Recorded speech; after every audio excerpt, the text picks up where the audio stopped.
Well, you know, surely, how'd it go? Number one. Yeah, all right, good to go.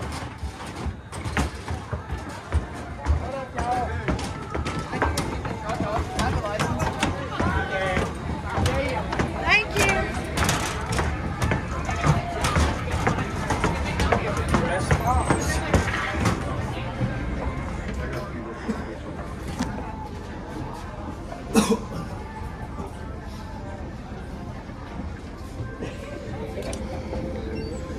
Boom. Number one, baby. Oh, I can talk. Nobody's here. Guess who's the number one qualifier in Top Fuel, y'all? No, Rick Ware. He's right there. I brought Rick with me, y'all. The dude. I'm gonna tell y'all, you need to turn the barrel. It's a little it might be because I'm. You're all jacked up. Everybody came over here rather than go to We were almost gonna go. Said Ronnie was away. He said Tommy there, and I'm like, well, we're coming here.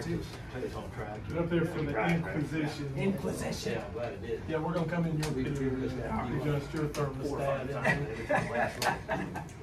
It's probably just me, but It does get a little bit smoky. attention. Check. Not on. I'll give you a second. Shall we get the operator's manual out? Exactly. I guess I'm just talking right into the phone.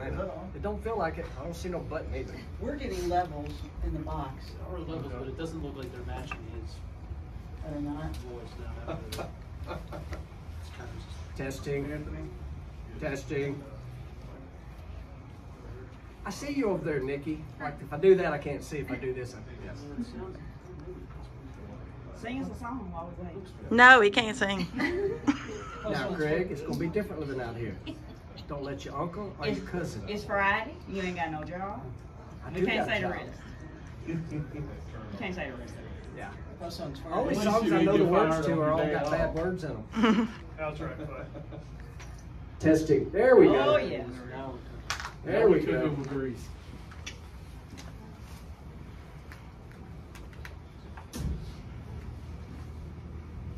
All right, joining us here in the Media Center at Bristol Dragway at the Super Grip Thunder Valley Nationals is Clay Milliken, your provisional #1 qualifier in Top Fuel. Clay went to the top with his run of 3.786 at 325 miles an hour. If that holds, it would be Clay's first #1 this season, 26th in his career. Clay, always been a special place for you to come race here, and just another kind of special moment here tonight to add to that, right? Absolutely. Did you notice the last two digits you said in that speed there? 25. 25. There you go. It's always something that pops up at this place, and that's one of them. This team has absolutely been incredible. I mean, you know, we were a little struggle after testing, and then the next thing you know, we start going rounds. We go to a final at Charlotte, go to the semis last week, and Nicky Bonifant, he said it really good.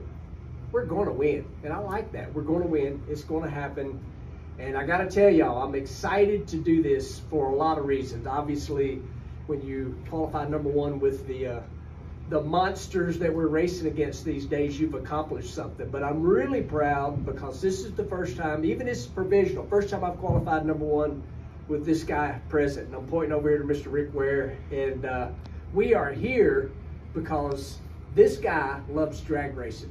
He makes a living over in the NASCAR world, but he loves drag racing. And he is always there, even if he's not here. But it's really cool for me to do things, you know, that he hadn't been a part of. And the biggest thing he hasn't been a part of yet is a win while being at the racetrack. And so that's on my agenda for Sunday, just in case you're wondering. So Clay, you started off here as a sportsman racer, and you came in here and raced Top Fuel.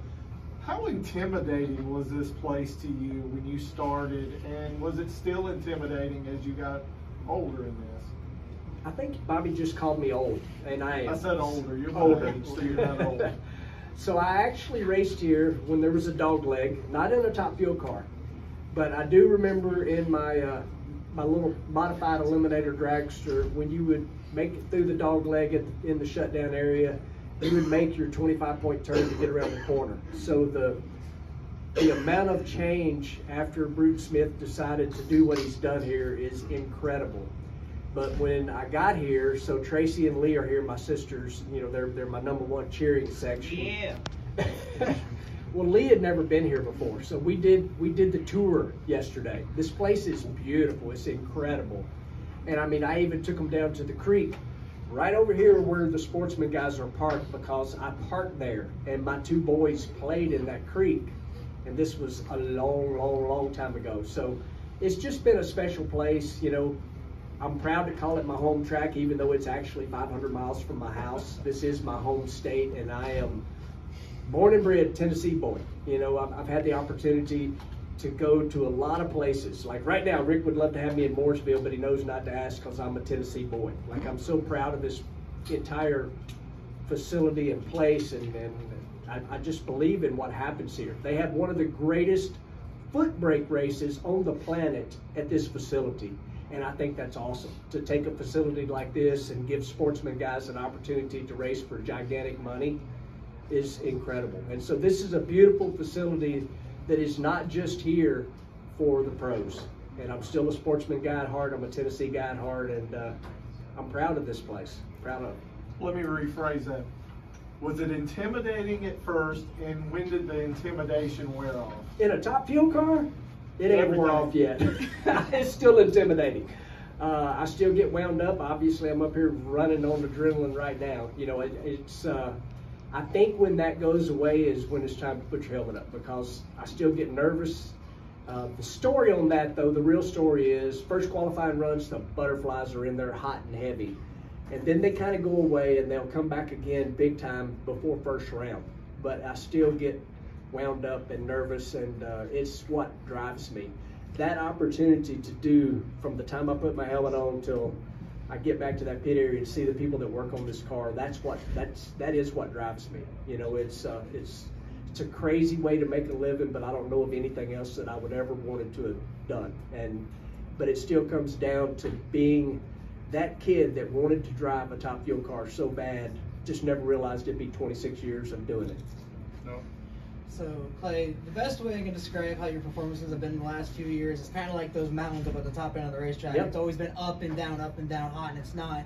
This year it started off not so great after Bradenton, but you guys really picked it up these last 3 events going into this one. What was it that clicked for you guys that got this performance back up to where it needed to be, and how satisfying is it to see you guys back up here at this top step? Yep, I mean, it's everything about this. Yes, you'll have strange, weird parts breakage, but this entire thing, everything operates on people.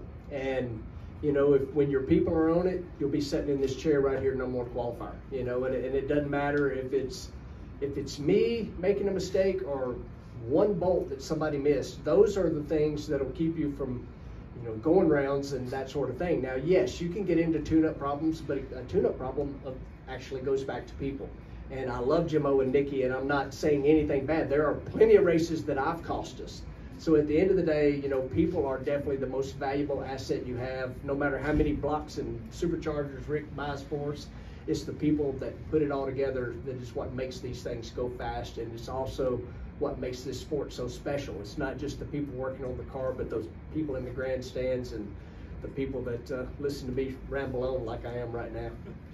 Clay, last thing, obviously tomorrow probably a little warmer, and you know, could be cooler again, so a lot of kind of varying conditions over the next 2 days. Kind of give us your game plan on what it's going to take to be successful tomorrow leading into Sunday.